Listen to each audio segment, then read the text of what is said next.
Good morning students. I hope आप सब सही होंगे। लास्ट वीडियो में हम पढ़ रहे थे लर्निंग कर्व में हमने देखा था कि हमारा जो लर्निंग रेशो है, लर्निंग जो हमारी कैपेसिटी है, वो जैसे ही हम दूसरी यूनिट बनाते हैं तो वो जस्ट डबल हो जाता है। लेकिन बहुत सारी कंडीशंस ऐसी होती हैं जहाँ पर जस्ट डबल प्रोडक्शन नहीं होता, उससे पहले भी प्रोडक्शन हमारा बढ़ता रहता है ना। तो जैसे ही वो बढ़ता रहता है तब भी हमारी एफिशिएंसी बढ़ती रही। जस्ट डबल पे तो होता ही है, लेकिन अगर हमारी एफिशिएंसी जस्ट डबल ना होगी, उससे कम भी है, तब भी हमें लर्निंग कुछ ना कुछ सीखने को मिलती है। तो यहाँ पर अगर 80% हमारा लर्निंग रेशो रहता है तो हमारा क्या क्या टेबल रहेगी, हम कितना सीखेंगे। मान लीजिए जैसे 1 पॉइंट, इसको हम 1 पॉइंट भी कह सकते हैं, इसको 10 भी कह सकते हैं, 100 भी कह सकते हैं। एक्स यानी कि जो हमारा एक्स है इस टेबल के अकॉर्डिंग वो 1.0 है, 1.1 है ना। हम इसको 1.0 के अलावा हम इसको कह सकते हैं कि ये जो है 10 है, ये 111 है या 12 है या 13 है या 100 है, 110 है, 120 है। इस तरह से अगर हमारा है तो हम कितना परसेंट सीखेंगे। अगर 1.1 हो तो हम देखिए 1 पे तो हमारा 100% है, कुछ नहीं सीखा है ना। 100% हमारी जो भी है वो हम सीख रहे हैं। उसके बाद 1.1 पे हम 96.9% हमारी लर्निंग हो जाएगी, 1.2 पे 93.3 हो जाएगी। तो ये पूरी टेबल है जो मैंने आपको सेंड भी की थी, है ना। इसके अलावा नेक्स्ट अगर हम देखें, यहाँ पर नेक्स्ट क्वेश्चन है, इसमें है एक customer require separate price quotation for each of the following possible orders. जो पॉसिबल ऑर्डर्स है उसके अकॉर्डिंग ये ऑर्डर हमें मिल सकते हैं। कोई भी एक कस्टमर हमें ये ऑर्डर दे सकता है। पहला 100 यूनिट्स दे सकता है, फिर वो हमें 60, नेक्स्ट ऑर्डर 60 यूनिट का देगा, और थर्ड ऑर्डर वो हमें 40 यूनिट का देगा। थर्ड ऑर्डर हमें वो 40 यूनिट्स का देगा। तो इस क्वेश्चन, अब इसमें इन्होंने 2 क्वेश्चन हमारे से पूछे हैं। इसमें उन्होंने कहा है कि या तो आप जब हमें बताइए जब हमें पहला और दूसरा 2 ऑर्डर ही मिले, व्हेन 2 ऑर्डर आर एक्सपेक्टेड। और जब हमें तीनों ही ऑर्डर मिल जाए तो हमारी जो लर्निंग कैपेसिटी होगी क्या होगी, कितना हम सीख पाएंगे, ये हमें बताना है। तो पहला, जब हमें सिर्फ पहला और दूसरा ऑर्डर ही मिले, यानी कि फर्स्ट हमें ऑर्डर मिले 60 यूनिट का, सेकंड ऑर्डर मिले हमें 60 यूनिट का, ठीक है ना। तो हमारी लर्निंग कैपेसिटी क्या रहेगी। तो टोटल यूनिट जो हमें, टोटल जो ऑर्डर मिलेगा वो हमें मिलेगा 160 यूनिट्स का, है ना। हमारा जो लर्निंग का जो रेशो होगा वो हो जाएगा 160 यूनिट। अब रिलेशन देखेंगे 160 का, अगर हम टेबल में देखें, ये टेबल देखिए 160 आता है 1.6 पे, है ना। तो हमारा जो लर्निंग कैपेसिटी हो जाएगी 86.1 हो जाएगी।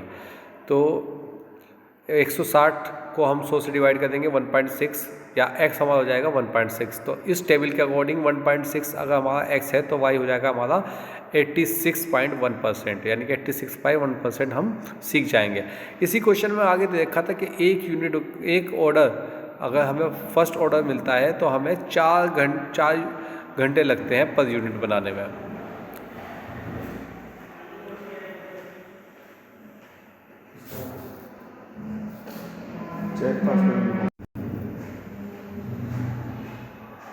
तो 1.6 अगर हम 160 यूनिट बनाते हैं तो 86.1 हमारी लर्निंग वो हो जाएगा। तो 4 घंटे अगर हमें लगते हैं तो फिर हमारी जो पर यूनिट कॉस्ट जो घंटे लगेंगे वो 3.444 आवर्स लगेंगे। यहाँ पे इन्होंने दे नहीं रखा। अगर ये कहते कि एक घंटे का 10 रुपये है तो हम इसको 10 से मल्टीपल करते तो हमें 1 घंटे के इतने पैसे देने पड़ते। हमारी जो एवरेज कॉस्ट आती, जो एवरेज पर टाइम लगता वो 3.44 आवर्स लगेंगे। एवरेज प्राइस भी उस हिसाब से हम निकाल सकते थे। कम्युलेटिव क्वांटिटी, जब हमें तीनों ऑर्डर मिले, देखिए जब हमें तीनों ऑर्डर मिलेंगे तो टोटल हमारा जो वो आएगा, देखिए जब हमें तीनों ऑर्डर मिलेंगे तो हमें 100 यूनिट, 160 और 40 यानी कि 200 यूनिट का ऑर्डर मिलेगा। 200 यूनिट पे अगर हम टेबल देखें अपनी, देखिए 200 यूनिट यानी कि 2.20 यानी कि 80, हमारा लर्निंग का 80 हो जाएगा। तो 80 से हम मल्टीपल कर देंगे, यानी कि x हो गया हमारा 2.0 x है तो y हमारा हो जाएगा 80। एवरेज टाइम पर हो जाएगा हमारा 3 ऑर्डर पे 80 × 4 यानी कि 3.2। तो इसको हम फार्मूले के अकॉर्डिंग भी कर सकते हैं, जो कि हमारा फार्मूला है। क्या फार्मूला होता है हमारा? y = ax⁻ -b। b हमारा 0.3219 होता है। y = ax और 160 यूनिट पे y x a हो जाएगा हमारा 4 घंटे लग रहे हैं, और x हो जाएगा 1.6, b 0.3219। इसको जब सोल्व करेंगे तो आएगा 3.44। ऐसे ही दूसरे ऑर्डर जब हमें तीनों ऑर्डर मिले तो हमारा x की 1.6 की जगह हो जाएगा 2, और a हमारा 4 रहेगा, b जुगा 2 देगा 0.3219। इसको जब हम सोल्व करेंगे तो आंसर आएगा हमारा 3.2।